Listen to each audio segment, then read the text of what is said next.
What's up guys, John here and welcome to Baltimore Retro Gaming. And in today's episode, I'm here to talk about the PlayStation Vita. And sorry about the lighting in here guys, I'm actually in the shop where I fix all my broken game consoles or consoles that, just need minor repairs and I don't feel like sending them out. I actually fix them right here. But anyway guys, in this video, like I said, we're talking about the PlayStation Vita. Now, in talking about the Vita, this was a very overlooked and underrated system that Sony produced.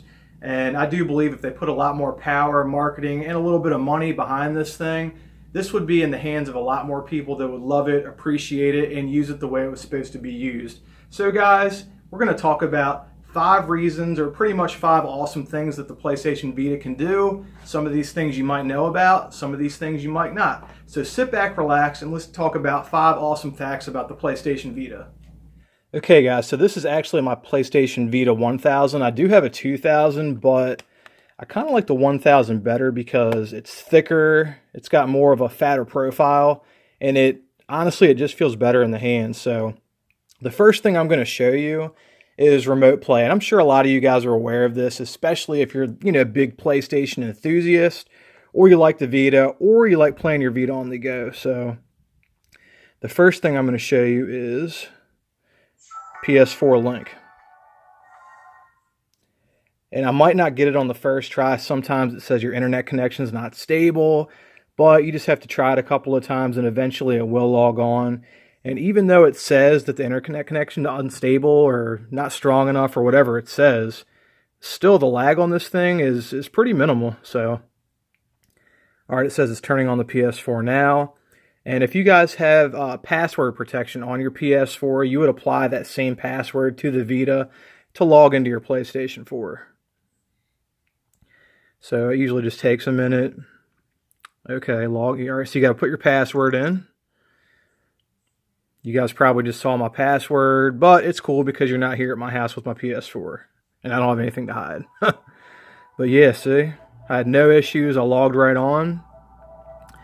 So most of these games I don't have digitally downloaded, but I believe I still have, I just beat Persona 5. I believe I still have Persona 5 in my PS4. So let's click on that.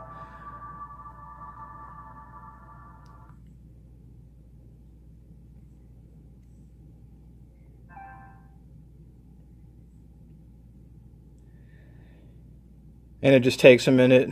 It's pretty quick. It responds pretty quick, but...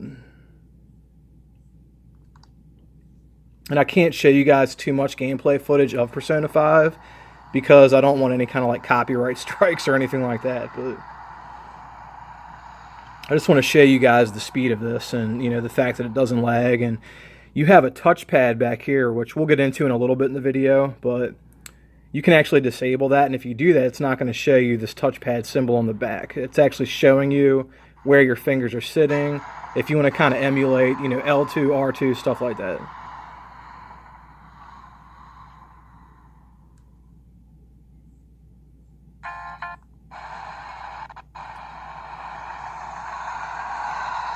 So every now and then you will hear some sound glitches, you'll see some graphical glitches, but it's not really anything that affects gameplay for me. So I'm just going to go to a file before I completed Persona 5. Let's see. Let's go right here.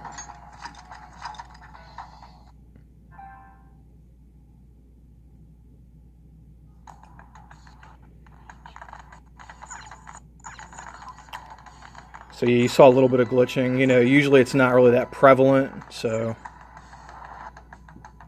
Guys, it's just like playing your PS4 on the go, man. It's awesome.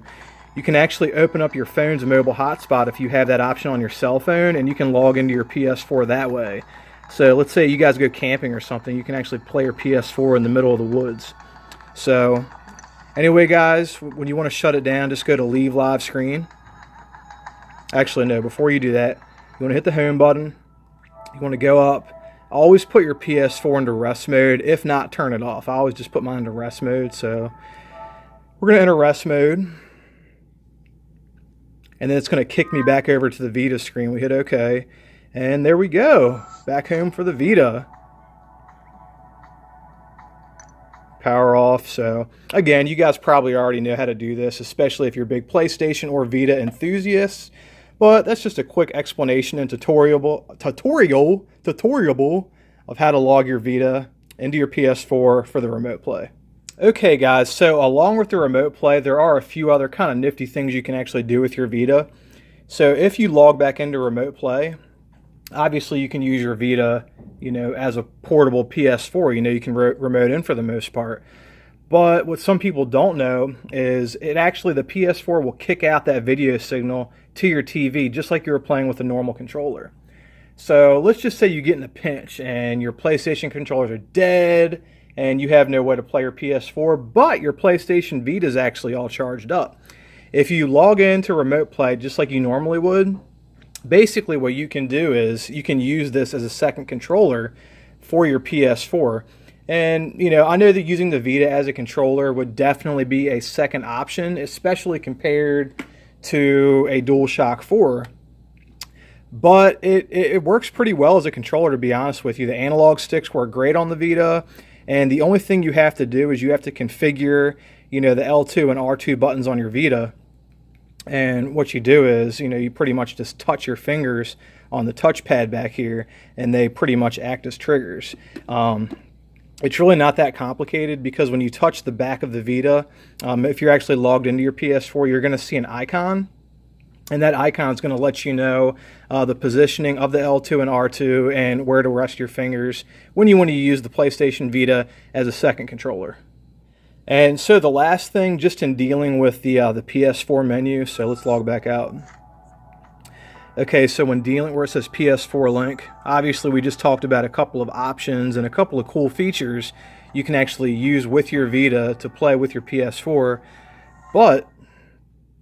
And I'm not going to show you a picture of the TV because of where I'm filming at, but this second screen here, if you hit second screen, basically you log into your PS4 just like you would through remote play. And then what you can do, and this is pretty cool, you can actually use your Vita as a little TV, and then you can play with your PS4 controller. So basically what you're doing is you're remote logging into your PS4 through your Vita, just like you normally would for remote play, but you're setting it up so you can actually use your controller as the controller. But in order to do that, you have to have your PS4 and your controller like somewhere close to you in the house, because if you're in another state, you're out in the middle of the woods, trust me, the Bluetooth from your controller is not going to reach your PS4. Okay guys, so this next feature is one that I love, I think is awesome, and this is especially good for those of you that aren't fans of emulators.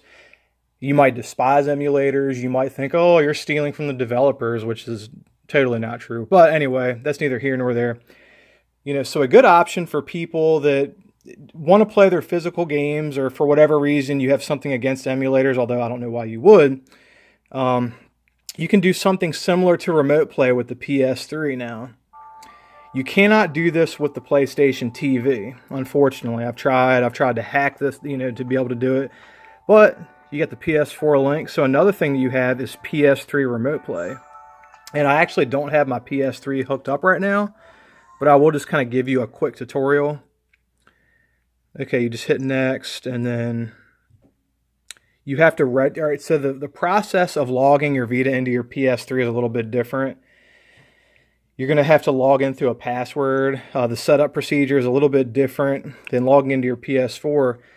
But the cool thing is once you do this, I believe all you have to do is set the password up one time. I've actually reset all my systems since I have done this.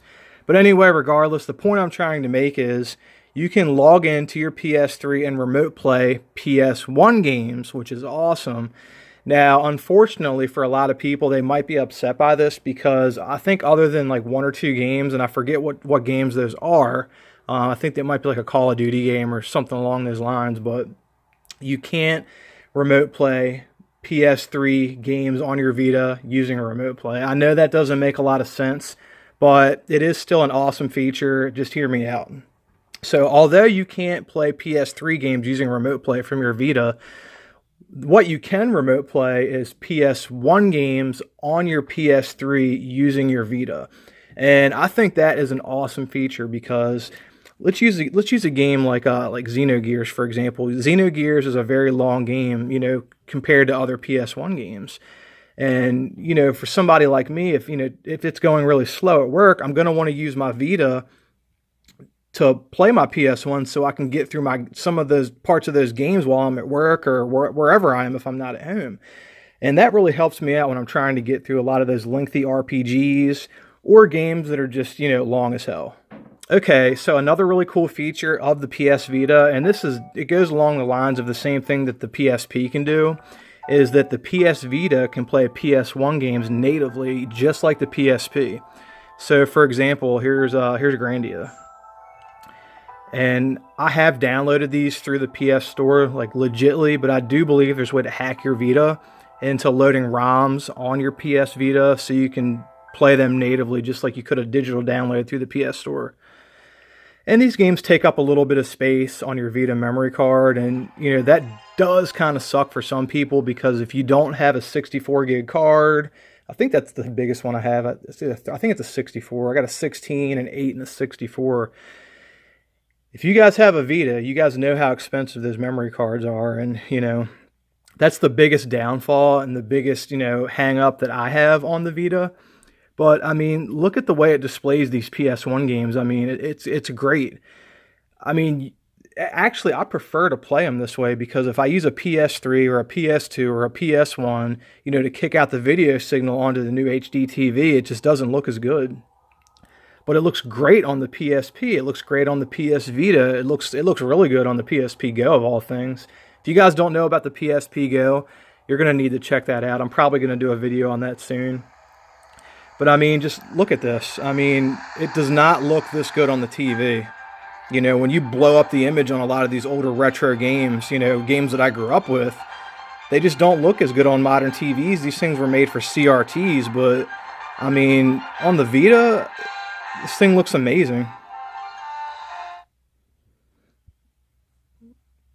So I'm not going to play through any of Grandia. I just kind of wanted to show you that you can play PS1 games natively on your PS Vita.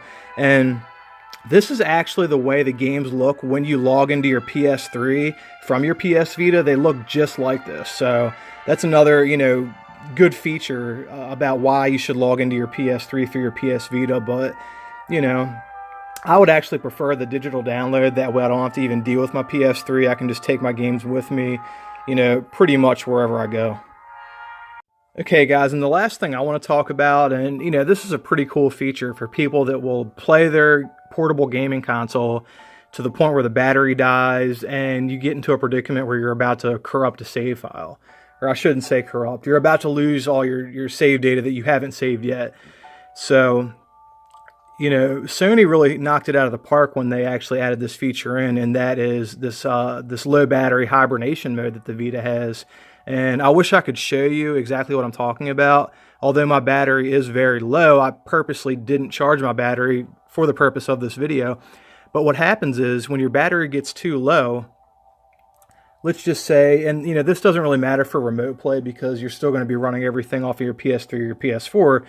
But if you're playing a Vita game and the battery gets low enough to where the machine shuts off, it will shut off, or it will appear to shut off. The screen will go blank, just like this. And what happens is the PS Vita is still on. It's just in this state of very low battery consumption mode. So all your save data or all your progress is still going to be on your Vita. It's pretty much just giving you the option to run, find your charger, plug it in, and then you're good to go. Then your Vita will charge. You can play it while it's charging and, make progress till you can get to your save state or, get to somewhere where you can save the game that you're playing. And, for me, that's awesome because I play a lot of those really lengthy RPGs. And let's just say I put in 2 hours of work, forget to save, I'm having fun with the game, and, I get to a point where my Vita's about to die. That gives me the option to actually plug my Vita in, play it, get to another save point where I could save the game and not lose all that progress that I made. And I'm really glad that Sony, had that in mind, for the architecture when they built the Vita because, like I said, I play a lot of lengthy RPGs and God, it sucks when you lose progress. I've gone through situations with like DSs and stuff where I played the game for multiple hours. And because I didn't plug it in and I was in a car ride or going on some trip, I lost all my progress. So good job with that one, Sony. All right, so guys, I hope you learned something. Again, a lot of these things you might have known about, some maybe not. You know, I don't really see a lot of people talking about the remote play for the PS1 games on the PS3, but hopefully now you know and now you'll use that feature. Well guys, thanks for watching guys. Remember to like this video. Remember to subscribe to the channel. Remember to go cop yourself a PlayStation Vita if you don't have one. Until next time, peace out.